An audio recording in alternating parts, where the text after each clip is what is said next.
ఈ నెల ఆగస్టు 8వ రోజు వెస్ట్ బెంగాల్ రాష్ట్రం కోల్కతా నగరంలోని ఆర్జే కార్ హాస్పిటల్ అనబడే ఒక ప్రభుత్వ ఆసుపత్రిలో ఒక డ్యూటీ డాక్టర్ కంటిన్యూస్గా 36 గంటలు పనిచేసి రెస్ట్ తీసుకోవడానికి ఎటువంటి సదుపాయాలు లేని ఒక సెమినార్ హాల్లో ఆ రాత్రి 3 గంటలకు పడుకుంది.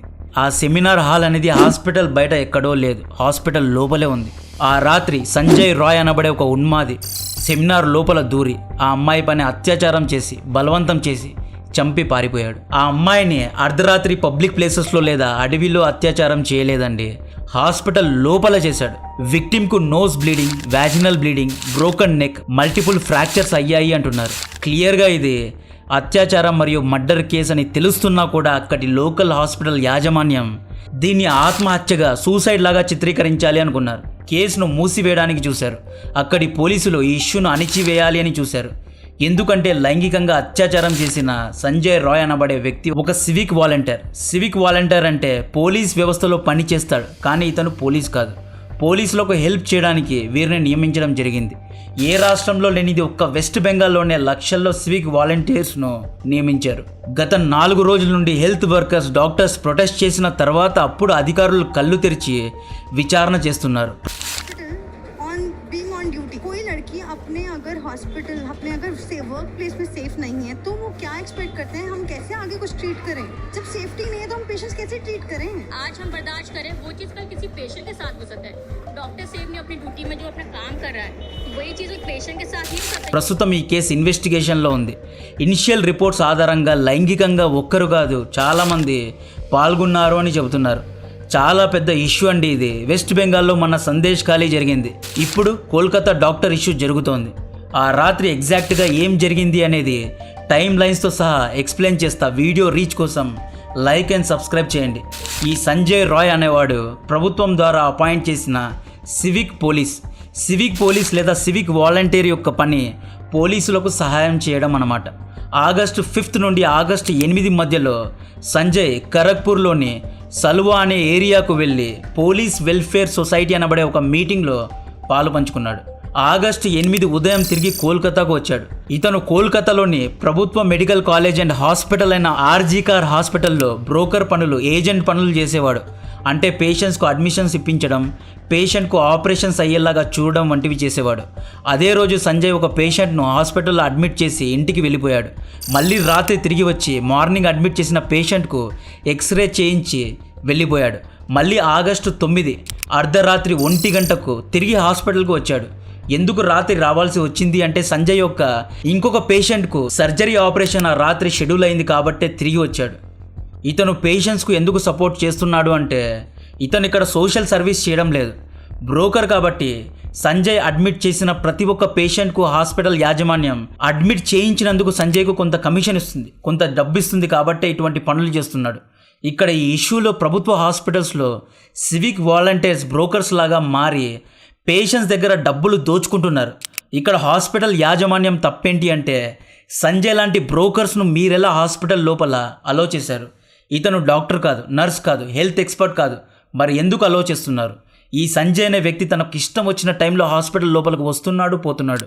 సో 1 గంటకు సంజయ్ పేషెంట్ ఫ్యామిలీ మెంబర్తో కలిసి ఆ రోజు రాత్రి హాస్పిటల్ బిల్డింగ్ వెనక ఫుల్గా మందు కొట్టాడు. మళ్ళీ రాత్రి 3 గంటలకు హాస్పిటల్ లోపలికి వెళ్ళాడు. హాస్పిటల్ 3rd ఫ్లోర్లో ఉన్న సెమినార్ హాల్లో ఒక 32 ఏళ్ల లేడీ డాక్టర్ పాపం అలిసిపోయి పడుకొని ఉంది. సంజయ్ ఆ అమ్మాయి దగ్గరికి వెళ్ళి బలవంతంగా అత్యాచారం చేసి, మాట వినకపోతే బలవంతం చేసి, దాడి చేసి 3 గంటల 45 నిమిషాలకు సెమినార్ హాల్ నుండి బయటకు వచ్చాడు. ఆ అమ్మాయి అక్కడే చనిపోయింది. ఆ లేడీ డాక్టర్ ఎందుకు అక్కడ పడుకుంది? ఆ అమ్మాయికి బుద్ధి లేదా? ఆ అమ్మాయి రాత్రిపూట ఇంటికి వెళ్ళాలి అని తెలియదా అని మనలలో కొంతమంది కామెంట్స్ పెడతారు. ఆ అమ్మాయి తప్పు లేదండి. ఆ అమ్మాయి యొక్క వర్కింగ్ అవర్స్, వర్క్ కల్చర్ ఎలా ఉంటుంది అనే ఒక బ్యాక్గ్రౌండ్ను ఎక్స్ప్లెయిన్ చేస్తా. ఈ డాక్టర్స్ యొక్క ఎడ్యుకేషన్ ఎలా ఉంటుంది, వాళ్ళు ఎలాంటి కష్టాలు పడతారు అనేది బ్రీఫ్గా ఎక్స్ప్లెయిన్ చేస్తా. ఈ లేడీ డాక్టర్ యొక్క profession resident doctor. Resident doctor యొక్క మీనింగ్ లిటరల్లీ హాస్పిటల్లోనే ఉండి పనిచేసి ఇంటికి పోకుండా హాస్పిటల్కి అంకితం అవ్వడం. ఒక స్టూడెంట్ 5 years MBBS కోర్స్ పూర్తి చేసి MD లేదా MS ఎంట్రన్స్ టెస్ట్ రాసి పాస్ అయితే MDలో సీట్ వస్తుంది. ఈ పోస్ట్ గ్రాడ్యుయేషన్ కోర్స్ 3 ఇయర్స్ ఉంటుంది. ఈ 3 ఇయర్స్లో స్టూడెంట్స్ అందరూ తప్పకుండా గవర్నమెంట్ హాస్పిటల్లో 3 ఏళ్ళు డ్యూటీ డాక్టర్స్గా పనిచేయాల్సిందే. ఇది రూల్. ఇది కైండ్ ఆఫ్ ట్రైనింగ్ అనుకోండి. డ్యూటీ డాక్టర్ అంటే 24/7 హాస్పిటల్లోనే ఉండాలి, అక్కడే తినాలి, అక్కడే పడుకోవాలి. వీకెండ్స్, హాలిడేస్ వంటి ఉండవు. కార్పొరేట్ జాబ్స్ లాగా 9 to 5 డ్యూటీ ఉండదు. పేషెంట్స్ను చూసుకోవాలి, పేషెంట్స్ దగ్గరే ఉండాలి. ఆపరేషన్స్లో మెయిన్ డాక్టర్కు సహాయం చేయాలి. ఒకవేళ పేషెంట్స్కు ఏమైనా జరిగితే పేషెంట్స్ ఫ్యామిలీ నుండి తిట్లు కూడా వీళ్ళే తినాలి. ఒకవేళ పేషెంట్ ఫ్యామిలీ మెంబర్స్ కొట్టినా వీళ్ళే తన్నించుకోవాలి. వీళ్ళ వర్క్ కల్చర్ చాలా వర్స్ట్గా ఉంటుంది. ఆ రాత్రి సంజయ్ ద్వారా లైంగికంగా అత్యాచారం కాబడిన ఆ అమ్మాయి తమ MD కోర్సులో భాగంగా రెసిడెంట్ డాక్టర్గా పనిచేస్తోంది. అక్కడ ఊరికే లేదా అమ్మాయి, వరుసగా 36 గంటలు పనిచేసింది. ఆగస్టు 8 రాత్రి Neeraj Chopra javelin throw Olympic గేమ్ను చూసింది. ఫుడ్ ఆర్డర్ చేసుకొని ఫ్రెండ్స్తో పాటు హాస్పిటల్లోనే తినింది. తన ఫ్యామిలీకు కాల్ చేసి మాట్లాడింది. రాత్రి 2 గంటలకు ఇంటికి వెళ్ళడానికి లేదు, లేట్ అయిపోయింది. మళ్ళీ పొద్దున్నే 6 గంటలకి లేయాలి. పొద్దున్నే ఆపరేషన్ షెడ్యూలే ఉంది. ఇంటికి పోయి మళ్ళీ రావడం ఎందుకులే అనుకొని ఆ అమ్మాయి హాస్పిటల్ లోపలే సెమినార్ హాల్లో పడుకుంది. ఈ అమ్మాయి పడిన 20 ఏళ్ల కష్టాన్ని ఒక పశువు 20 నిమిషాల్లో నాశనం చేశాడు. ఈ డ్యూటీ డాక్టర్కు లక్షల్లో శాలరీస్ ఉండవు, కేవలం నెలకు 70,000 మాత్రమే ఉంటుంది. బట్ పని మాత్రం 24/7 చేయాలి. యాక్చువల్లీ ఈ డాక్టర్ సోషల్ సర్వీస్ చేస్తున్నారు. ప్రభుత్వ హాస్పిటల్స్లో పేద ప్రజల కోసం పనిచేస్తున్నారు. అటువంటి ఒక అమ్మాయిని ఇలా చేయడానికి ఈ వ్యక్తికి సిగ్గుగా లేదా? ఈ ఘోరాన్ని సూసైడ్ లాగా చిత్రీకరించాలి అనుకున్న హాస్పిటల్ యాజమాన్యాన్ని ఏమనాలి? ఇది అండి జరిగింది. ఈ సంజయ్ రాయ్ అనే వ్యక్తి ప్రొఫెషనల్ బాక్సర్. ఫిజికలీ ఫిట్గా ఉన్న ఈ వ్యక్తి 36 గంటల సేపు పనిచేసి అలిసిపోయి పడుకున్న డ్యూటీ డాక్టర్ పైన దాడి చేశాడు. ఆగస్టు 9 ఉదయం సెమినార్ హాల్లో ఉన్న డెడ్ బాడీని చూసి అక్కడి యాజమాన్యం పోలీసులకు ఇన్ఫార్మ్ చేశారు. పోలీసులు వచ్చి CCTV ఫుటేజ్ చూస్తే సెమినార్ హాల్ నుండి 4 గంటల 37 నిమిషాలకు సంజయ్ బయటకు వచ్చిన ఫుటేజెస్ చూసి సంజయ్ను అరెస్ట్ చేసి జైల్లో వేశారు. ఈ సంజయ్ కాన్ఫిడెన్స్ చూడండి. రాత్రి ఆ అమ్మాయి పైన దాడి చేసి తన ఇంటికి వెళ్ళి బరాక్స్లో పడుకొని బట్టలు మార్చుకొని మళ్ళీ నెక్స్ట్ డే తను హాస్పిటల్కి వచ్చాడు. బట్టలను ఉతికి సాక్ష్యాలను మాయం చేయాలి అనుకున్నాడు. బట్ ఇతని షూస్లో ఉన్న బ్లడ్ మార్క్స్తో ఇతన్ని పట్టుకున్నారు. యాక్చువల్లీ సెమినార్ హాల్ లోపల హాస్పిటల్ యాజమాన్యం ఎటువంటి CCTVను ఫిక్స్ చేయలేదు. ఒక డ్యూటీ డాక్టర్కు సరైన రూమ్ ఫెసిలిటీ ఇవ్వడం లేదు. అంటే ఇది మన భారత్లో ఉన్న హెల్త్ సిస్టమ్ యొక్క ఫెయిల్యూర్. ప్రభుత్వ హాస్పిటల్స్లో లేడీ డాక్టర్స్కు టాయిలెట్ చేయడానికి కూడా సరైన సదుపాయాలు లేవు. ఎవడు పడితే వాడు ఎంటర్ అవుతున్నాడు. ఆపరేషన్ రూమ్లో, సెమినార్ రూమ్స్లో దూరుతున్నాడు. ఇండియన్ హెల్త్ కేర్ సిస్టమ్ అనేది జోక్ లాగా మారిపోయింది. మొన్న నీట్ స్కామ్ జరిగింది, ఇప్పుడు కోల్కతా డాక్టర్ ఇష్యూ. ఈ సంజయ్ అనే వ్యక్తి ప్రొఫెషనల్ బాక్సర్గా పోలీసులతో పరిచయాలు పెంచుకొని సివిక్ వాలంటీర్గా ఉద్యోగాన్ని సంపాదించాడు. గత 4 రోజుల నుండి దేశవ్యాప్తంగా డాక్టర్స్ ప్రొటెస్టులు చేస్తున్నారు. ట్విట్టర్లో ఈ ఇష్యూ అనేది ట్రెండ్ అవుతోందండి. అరెస్ట్ అయిన సంజయ్ రాయ్ నాకు ఉరిశిక్ష వేయండి, ఏమైనా చేసుకోండి అని సిగ్గు లేకుండా మాట్లాడుతున్నాడు. ఈ సంజయ్కు 4 పెళ్లిళ్ళయ్యాయి. ఇతని మొబైల్లో బ్లూ ఫిల్మ్స్ దొరికినట్లు ఇనిషియల్ రిపోర్ట్స్లో తెలుస్తోంది. ఇతని ఎక్స్ వైఫ్స్ కూడా ఇతను మా పైన లైంగికంగా దాడి చేశాడు అని ఇతనిపైన కేసులు కూడా పెట్టారు. ఇతనికి ఇంతకు ముందు డైవోర్స్ కూడా అయింది. ఒక క్రిమినల్ హిస్టరీ ఉన్న వ్యక్తికి ప్రభుత్వ ఉద్యోగం, అది కూడా పోలీస్ ఉద్యోగం ఎలా ఇచ్చారు? సామాన్యులకు ఒక్క కేసు ఉంటే పాస్పోర్ట్ కూడా ఇష్యూ చేయని మీరు ఎందుకని క్రిమినల్ హిస్టరీ ఉన్న వ్యక్తికి ప్రభుత్వ ఉద్యోగాలు ఇస్తున్నారు? వెస్ట్ బెంగాల్లో సందేశ్ ఖాళీలో అంత పెద్ద ఘోరం జరిగితే వీళ్ళేం చేశారు? షాజహాన్ షేక్కి ఉరిశిక్ష వేయకుండా, చంపి పారేయకుండా జైల్లో పెట్టి బిర్యానీ ఇస్తున్నారు. ఇంత పెద్ద ఘోరం జరిగిన తర్వాత ఇండియన్ మెడికల్ అసోసియేషన్ ఫైనలీ రంగంలో దిగి అన్ని ప్రభుత్వ హాస్పిటల్స్ను సేఫ్ జోన్స్గా ప్రకటించాలి అని ప్రభుత్వానికి, యూనియన్ గవర్నమెంట్కు డిమాండ్ చేస్తున్నారు. ఇక్కడ అర్థం కాని విషయం ఏంటి అంటే భారత్లో తెలివైన వారు మాత్రమే డాక్టర్స్ అవుతారు. ఇది నిజం.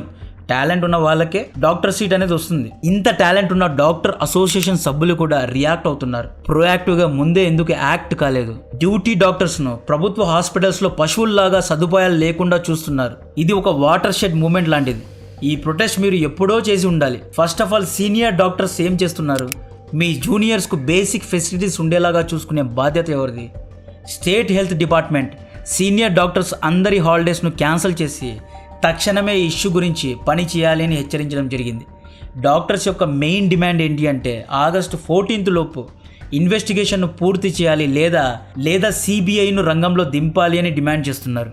ఇక్కడ సంజయ్ రాయ్ మాత్రమే కాదు, సంజయ్తో పాటు చాలామంది ఆ రాత్రి ఆ అమ్మాయి పైన దాడి చేశారు అని కొన్ని వార్తలు అయితే వస్తున్నాయి. ఇందులో ఎంత నిజముందో తెలియదు. ఇన్వెస్టిగేషన్ పూర్తయిన తర్వాత అందరి పేర్లు బయటకు వస్తాయి. ఇందులో పెద్ద పెద్ద వాళ్ళు కూడా ఇన్వాల్వ్ అయినట్లు కొన్ని వార్తలు వస్తున్నాయి. ఇది స్మాల్ ఇష్యూ కాదు. ఇందులో ఖచ్చితంగా పెద్ద పెద్ద అధికారుల హస్తం ఉంది. డెఫినెట్గా ఇక్కడ కుట్ర జరిగింది. ఈ డ్యూటీ డాక్టర్ పైన పగ పెంచుకొని ఇలా చేశారా, లేదా ఈ అమ్మాయి తమ మాట వినలేదు అని ఇలా చేయించారా అనేది తెలియాలి. పూణే పార్షీ కేసు లాగా ప్రభుత్వ అధికారులు సాక్ష్యాలను తారుమారు చేయకుండా డాక్టర్స్ చూసుకోవాలి. మన న్యాయమూర్తులు కరిగిపోయి సంజయ్ రాయ్ను కూడా 3 పేజీల ఎస్ఐ రాయమని మాత్రం దయచేసి ఈసారి తీర్పు ఇవ్వద్దు. ఇక్కడ అందరి తప్పు ఉంది. కోర్టు వద్దు అంటున్న సివిక్ వాలంటీర్స్ను అపాయింట్ చేసిన ప్రభుత్వ హాస్పిటల్స్లో బ్రోకర్స్ను అనుబంధించిన ప్రభుత్వ యాజమాన్యం, డ్యూటీ డాక్టర్స్కు ఫెసిలిటీస్ ఇవ్వడంలో విఫలమైన డాక్టర్ అసోసియేషన్, అందరూ ఇష్యూలో అకౌంటబిలిటీ తీసుకోవాలి. వెస్ట్ బెంగాల్లో ఉన్న సివిక్ వాలంటీర్స్ పైన ఇంతకు ముందు కూడా చాలా కేసెస్ ఉన్నాయి.